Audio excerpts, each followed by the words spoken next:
Broadcasting from the business capital of the world, this is the Podcast Business News Network. Yes, welcome back. It's never easy to be a parent. I'm just thinking back to the last hour of my life. I seriously am. And it doesn't matter what age. And they say, well, it gets easier. I don't know about that. It's just a different, easier, maybe. And with that, it's always great to have some help, especially a coach. We have athletes using coaches. We have people who are in business using business coaches. What about a parent coach? I found one for you, and she is a certified conscious parenting coach, authentically helping you parent your kids. And today we're going to center a little bit more on younger children and all that's involved with them and this thing called regulation. I'm not even sure what that is, but she knows what that is. And she's back with us. Jahanvi Shah joins us on the program. Welcome. How are you doing today? I'm doing great, Steve. Thank you for having me back here. It's always great to chat with you. Yeah, it's always great to learn more and more about being a parent and even looking back things we could have done and what we should be doing now. Free masterclass. I said free. Class is in session. We're going to talk about how you can sign up for that in just a little bit. So when we talk about younger years, younger children, what are some of the misconceptions that or misunderstandings that you often hear from parents? Yeah, it's, we're talking about younger kiddos. So, I think one right off the bat is that we expect young kids to just get it. We expect them to get the rules, just know exactly what we're telling them, and just because they understand our words and they can talk, right? There are so many toddlers who have language and they can talk and they can reason with us. So we expect that their emotional life is equally advanced and they should just get it and they should just put their shoes on or they shouldn't freak out over a wrong color cup they got, or they can get you maybe a ketchup at this restaurant. They only have mustard at this restaurant, and sorry, it's just just mustard. And that would with toddlers we get big reaction, right? Or overreaction is so common in toddlerhood. And yet you're dispelling this myth that terrible twos, right? Like they're only terrible because we don't know about child development. Can I just jump in and tell you just brought back a memory. My mom used to call it terrible twos all the time. Yeah. And I guess maybe a little bit more. I have a twin sister, so I guess it was terrible twos times two. I don't know. Oh my goodness. Yeah, I haven't heard that in a long time, but yeah, and it's like it's so sad we say terrible twos. It's a negative. So right away we're thinking negative. Right away, I believe in energy too. Right away, you're sending that energy to your kid about it being a terrible time situation and everything. But yeah, I think a lot of parents can relate to what you just said. Yeah, absolutely. And it's like I said, if we knew the child development and the brain development, right? If we did, we wouldn't consider them terrible. We consider them normative. Right. And I know it's difficult, but I think when we have the facts, when we have the science, we understand the development of young child, it just makes more sense to us that they're not here to get you, or they are not giving you a hard time intentionally.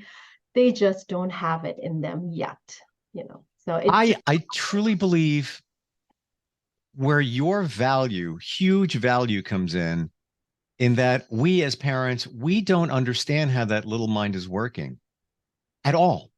Just don't. No idea. And we look at it in a different way where just being difficult, they're trying to get their way, all of that stuff, but it's so not true. And I believe if we got schooled on a lot of this stuff, we'd be able to understand it and then deal with it. And you gave some examples last time we got together. Any thoughts on that in terms of what we misunderstand about their minds or what their minds are doing when they have a meltdown, when they're asking for things, when they're cranky and tired and can't sleep, when they don't want to eat, things like that? It's like I said, it's understanding, they're at what stage, and each child is so different. We touched upon that too last time. Sure. that maturity comes, could come at a 4-year-old or at a 6 or 7. It's very different. There is no set time for that. Yeah. And another example, I love to give, like, when we talked about that having ketchup, not having ketchup at a restaurant or their favorite meal there, right? Like they throw it. But when we come in with a lot of compassion, like when we understand it, then they, with maturity, eventually at 4, 6, 7, whatever, they're going to not get that mac and cheese, perhaps their favorite meal at that restaurant. They're not going to throw that tantrum. They're going to understand that, okay, yes, I'm disappointed, mom. I wish they had it. Can you make me mac and cheese tomorrow for lunch? I guess I'll just have grilled cheese sandwich instead, right? But when we come in with harshness or control or, I get it, there is a waiter waiting and we're getting embarrassed and this child is throwing a tantrum here and yelling and screaming because there's no mac and cheese at this restaurant. Like, it's hard for parents to really, in conscious parenting, we call it mindsight, which is similar to putting yourself into their shoes.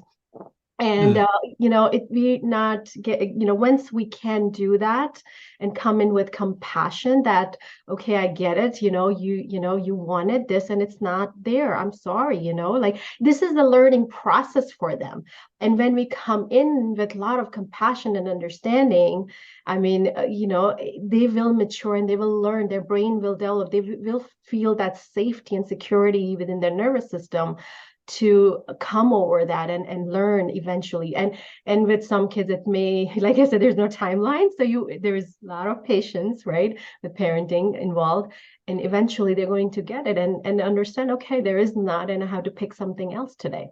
And it's okay. What I'm getting from you, and I still remember you said this last time. And by the way, before you even go there, you're bringing back more memories. Like I can just, an anxiety. I can remember those times literally walking out of the restaurant because I didn't want the other people in the restaurant to be affected by the meltdown, like carrying my son outside and just, trying to calm him down. But what I'm getting from you is the compassion key that you, as a parent, no matter what, you need to maybe take that deep breath or 5 and relax with that child and understand and show empathy. And we may think we're doing it, but I'm feeling that we're probably not doing it to the point where we should, because when it happens over and over again, as a parent, you want your kid to be happy. You want to be happy and you get frustrated. You think that's what's happening with a lot of us as parents? It's happening a lot. And if you remember, in the very first time we talked, Steve, I said how we were parenting, how that's coming up in our parenting. So maybe, we have this blueprint that, misbehavior equals yelling. It's just because, when I misbehaved, I was yelled at. So like we have this blueprint in our head. When our child is misbehaving or not doing what we're asking them of, immediately we lose the patience and we lose it because that's what was modeled to that. And by default, we're just doing that. And when I started this journey, that's when I understood. So I'll tell you, like, I understood cognitively, I understood all of these things. But it took me a while to really embody it in the moment. When my child would be throwing a tantrum, all these teachings went out the window. I just couldn't embody it. I was like, what's wrong with you? You know this now. Why can't you just apply it, Jahanvi? I kept asking. And it was a lot of inner work that I had to do myself, because I kept bringing my stuff into my story is not my child's story, and I need to totally separate that out and come in with a clean slate and understand this human being is completely different, and let me try to understand this human being and help him, guide him. And it takes a lot of inner work. Like some of my parents who work with me, they take this information and run with it. And there's some who takes a while. Like I have some clients I'm working, it's been a year, and now they're starting to like click for them and embody what they're learning, because they're coming in with so much baggage, sibling conflicts, sibling rivalries. They're bringing their stories, their sibling stories. And I keep saying, your sibling is not your child. You gotta separate it out. And it requires a lot of inner work before you can come in with that, show up for your child fully without any baggage. And cutting parents some slack. We're all going through stuff too. And self-compassion. Yes. Self-compassion is one of the biggest tool I teach. Like you got to give yourself self-compassion. You can't. You're human at the end of the day. So, it's about progress, not perfection. So when we talk about the emotional regulation, is it just that, what you described, or is there more to it? Yeah, yeah. So, this is something that grows out of this, what we call embodied sense of feeling regulated, with the help of others.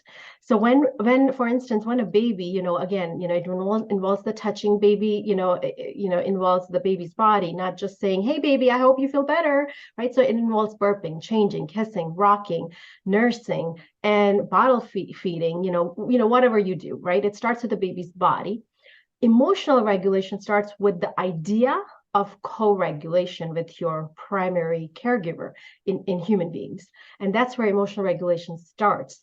And Hmm. here is an example, what it looks like later on, right? Eventually, emotional regulation is using the tools you have, right? And it could be a variety of tools. But let's just say, one tool is talking to yourself and telling yourself or others, like, this isn't such a huge deal. I think I'm okay. Instead of blowing up and crying or feeling desperate or hitting or kicking or screaming, right? So if we think about toddlerhood, let's just say, like I give you that example of a restaurant, right? The child is Mhm. going to, throw a tantrum at that age, 2 and 3 years old. But, when you come in with that compassion and first self-compassion for yourself and, like not now I don't care if there are 10 people, at the bus stop, if my daughter is pushing me away or for some reason, I'm not embarrassed. I'm not like, after doing this inner work, I'm not like feeling like, oh, everybody's watching me and my child is misbehaving, what do I like? I'm totally able to completely put that aside Mhm. because now I'm not yearning for, see, my inner child, and everybody's inner child is different what they're yearning. My inner child wanted to be seen.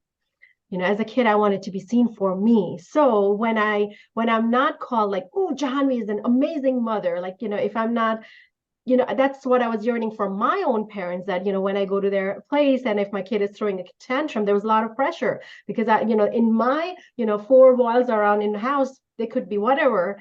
But when we went out, when there was family involved, I wanted to make sure my child behaves. And I would put a lot of pressure on myself, a lot of pressure on my child, and make sure they behaved. I'll have a lot of pep talks before words. And I was just doing that because it was my need I was trying to fulfill in the Mhm. process, that I need to be called a good mom. Like I want my mom to tell me, John, you're an amazing mom. You're doing a good job as a parent. And I don't care anymore. If my child is throwing a tantrum for anything now, it doesn't bother me what others have opinion on it. If they feel my child is misbehaving, I'm not doing a good job. I know what I'm doing is best for me and for my child in this moment. And I'm sticking with that. And I'm very convinced with that. I love what we're talking about because we're not just talking about the kids, we're talking about the parents. And It right? starts with us. It does. It Active does. parenting, it starts with us. And we all have issues. Anybody that says they don't, you need to have a talk with yourself because we all do from our upbringing. And we bring a lot of that into our parenting. But until we realize what we're doing and why we're doing it, and after a while, I believe we don't even know we're doing it. The way we speak to our children, sometimes I think we go on autopilot instead of taking every situation and examining it. And every situation can be different. Just because little Johnny had a meltdown because there was no mac and cheese on Tuesday, and he's doing it, on Friday. There may be other things involved in that we're not. We just view it as face value. But when we talk about self-regulating skills with our children, how do you mean that? How do you teach those? What are the tools for that? Yeah.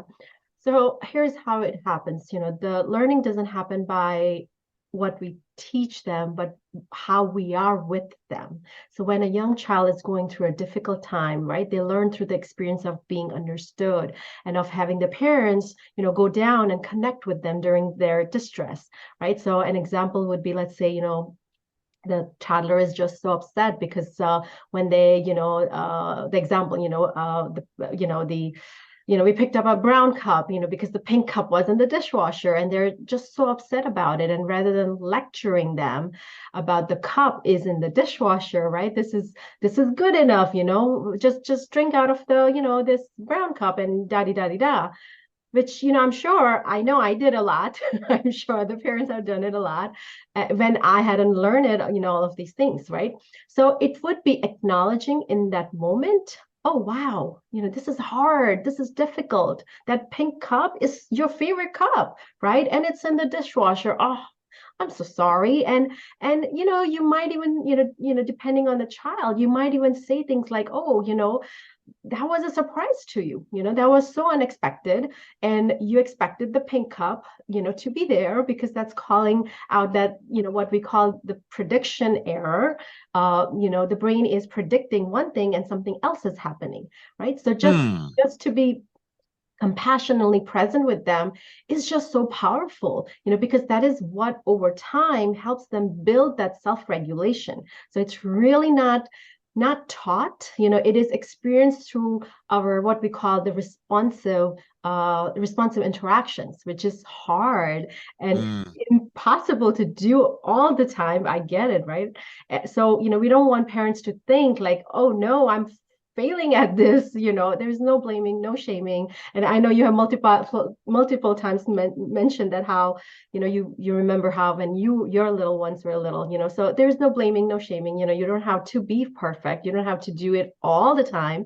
It's just when you can, right? Children are very resilient when you can have those moments of empathy and say, like I said, I see you, this is hard and you're not alone, right? Giving them the message that you're not alone in this process of feeling uncomfortable, sitting with them in that uncomfortable space. It is what builds that self-regulation, right? So that's one thing we can do. There's Do you another. feel, I just want to jump in on that point before we go to the next one, Jahanvi. Do you feel sometimes we should just say, pick your battles? Because I'm not even talking 2 hours ago. My daughter's 15. Yeah. And I want to hear this.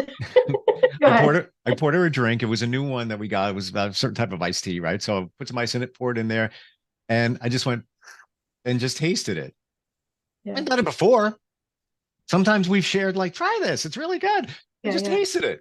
And like, all right, here you go. She goes, I'm like, I can't drink that. I'm like, really? No, you drank out of it. All right. So I pour it in the sink and I take the cup and I go to pour more in. And she's like, you got to get a different cup. I'm like, okay.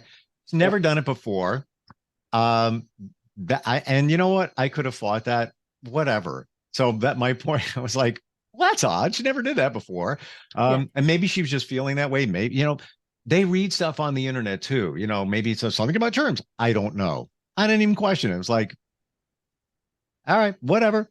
Just poured another one and here you go. I'm not going to fight it. Pick your battles. Do you think it's also, you just have to analyze the situation and just say, that's not really that important. Could I have confronted it? Come on, we've done it a million times. You're okay with it. They always used to be a joke where I would have to sample something like to make sure it's okay, jokingly. I really want to see what it tastes like. But I let it go. And no matter what age, do you think sometimes we need to look at it that way and just say, I'm going to let it go. It's not worth it. It's okay. It's okay. Can I ask you if we could shift our mindset just a little bit for a second? Sure. From battle and from like confronting, right? Like we are always in that, even whether it's 2 or 15-year-old, right? And us too as adults, right? We have unreasonable things we do sometimes, So 15-year-old, yes, it's a body of a big kid, but they're still like, I don't know if I mentioned this yet, but our prefrontal cortex is not fully developed till our mid-20s. Yep. And we forget that sometimes when we see big bodies in front of us who are amazing at math and science, but simple as, putting the milk in the refrigerator doesn't happen after they're done, right. their milk. So, sometimes we forget and it makes us upset, frustrated. Like, you get this big stuff, but you don't get this little things. And we have to remember the brain is not fully developed. Now, on the next thing, I want to say, like, like coming with, first of all, I always tell all of my parents, Q-tip, quit taking it personally. Q-tip, quit taking it personally. Love that. And that's for any relationship, just not parent-child, right? It could help us in any relationship. Wow. But and then, you can definitely connect with her that, hey, we, in our family, we're totally sharing, sharing is normal in our family. We do share each other. We taste each other's stuff. Do you from now on don't want to do that? Then I'll be more mindful of it. Like maybe, like, or, just asking her, maybe she has, like you said, she's read something and get curious, like as a parent, get curious, like my child has never done that before. This is the first time she's done it. And Hmm. I'm curious, and letting her know I'm just curious. It's not about confronting her or like I said, picking your battle. It's just like, I'm just curious, like this is very normal in our family. And I love what you said. We were on the run. So I didn't have time to Okay. dig into it, but yes, be Yeah. curious. Like, how come we've always done that? And but I love what you just said, the Q-tip thing. Whoa, fantastic. We forget about that. We take it, internalize everything personally, like it's an attack on us. It's not. It's It's not. not. It's not. And there's could be so many things going on underneath what she may not be even mindful. Like, I'll tell you, like last time my son has been sick last 2 days and he's then gone to school. Last night was very hard, and this morning was one of the most conscious mornings in our family in this household this morning. And I was getting triggered right and left. And I had to get to this interview. I had to get ready. My son was homesick. I had to get my daughter to school. There was a lot going on. So I had to give Mm, myself grace too that I haven't had good night's sleep. My son hasn't had good night's sleep. My husband also didn't have it. So we're all on each other's case this morning. And wow. it was rough. And, eventually, I just, I took some breaths. I was like, okay, you know what we need to do, we need to do. Either we do it with lashing out or we do it in a calming manner. We're all going through something right now. It's not just me. I'm not taking, my daughter doing something personally right now. I no. And it's see, I shifted. Before I used to call it like picking your battles, but now I've shifted that, okay, you know what? We're gonna address this later. We're not, we're in a time crunch and we're not, but Hmm. I personally, I don't think this is going to work for everyone, but I put it down on the phone because I forget. So I put down anything that comes up for me, because especially with young kiddos, any logic, any reasoning, even what teenagers, Wow. it's not going to work when their emotions are going high. It's not going to work. Us lecturing, talking, teaching, anything, it's not going to work. So I jotted down on my notepad in my phone. And then when we are really connecting, when we feel like we're in more of receptive mode, that's when I bring up, not in a confrontation mode, but in a curiosity mode that, yesterday you said something. What did you mean? I'm really curious to know. I would love to know what's going on for you. When you see Hmm. your sister, I was wondering what went on, what was going on for you in those moments. Wow. Okay. Love Bring it up that. later. Like, I know it's hard because we're so used to, like, in the moment, let's get on the table and talk it out and resolve this right at this minute. And there's so much going on. So to remember it, that's in the rear view. I'm on to today. I'm on to tomorrow. Yeah, But yeah, so, you bring up a great point, Jahanvi, that it's okay to bring those things up if you do it in the right way. I was yes. thinking about yesterday and you didn't want me to drink out of your cup. How come? I'm wondering why. You always did, but things are different now. Any reason why? Would it be approached that way? Just a curious kind of question? Absolutely. Yeah, yeah. Okay. As long as, yeah, it's coming from that, pure curiosity. Yeah, absolutely. Hmm. And you Uh, know what? You may have such a connecting moment. You end up having, and I would love to hear from you. You can email me or something if you end up having this conversation, how it goes. You may have the most connecting moment. Like she may come and share with you something that you didn't know was going on in her life. Who knows? Because for something sure. happening for her in that moment. And she was just like, like, oh, she Or it could have been something as simple as a friend got sick and traced it back to, sharing cups. Hypothetical here. yeah, I don't know. Didn't yeah, have time because we were running out the door. But yeah, these are all great tips. Can I ask you one question? We like sure. literally are out of time, I but know. and it doesn't have to be a long answer. Yeah, yeah.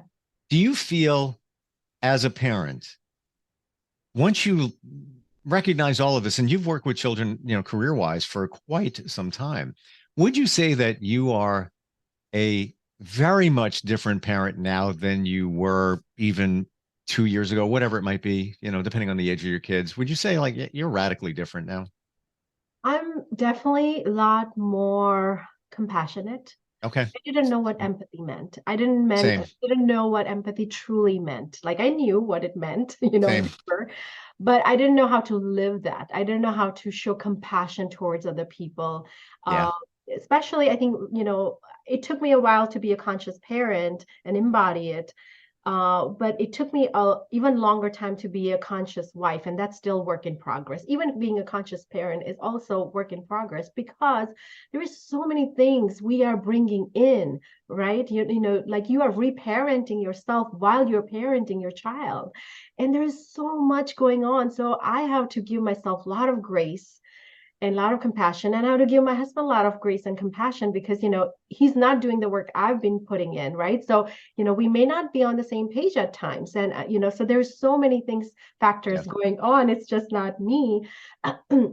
But yeah, I would say I'm a lot more, I have that mindset thing a lot more, the brain mindset, where I'm able to see things better. Like having this brain science, brain development knowledge has definitely been life changing. And then working, within myself and understanding, if I'm yelling at my child when they are bickering, why that's coming up for me. I have my old stories going on. Oh, for sure. Sibling, I had my story when so bringing that up and having that awareness has shifted so much for me in my own parenting. You know what I think it is, and we got to get to the masterclass, but you're saying what I'm thinking in myself.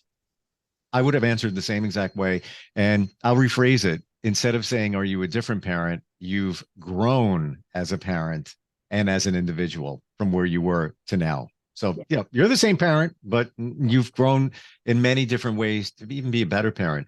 Masterclass coming up, totally free. How do we learn more about that? How do we sign up? Yes.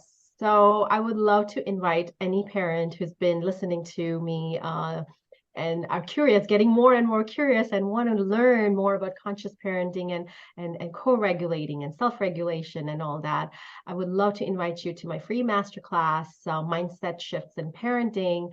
And it's for any age, whether you have a newborn or a teenager or even an adult child. This is going to be helpful to you. And what you learn in conscious parenting, you can apply it in any of your relationships. So it's going to be beneficial to all. I would love to invite you, Steve, as well, if you can join. You can sign up for it. You can actually put yourself into waiting list right now under authenticallyparenting.com/masterclass. So you can sign up for free there. I will sign up and show up with a red Solo cup full of iced tea. Love it. Yes. Jahanvi, always great talking with you. Learn so much, even in just a few minutes. I can't imagine what a parent can learn when they work with you as a coach. Thank you so much for today. Are you looking for even more of the podcasts and hosts that you love? The Podcast Business News Network is proud to announce that you now have even more ways to listen live. Check out the MyTuner Radio, online radio box, and Simple Radio apps on iOS and Android, or find us online. Search for Business News Network on mytuner-radio.com, or search Podcast Business News Network on streama.com and onlineradiobox.com/US. Take your podcast on the go and don't miss a minute of the action.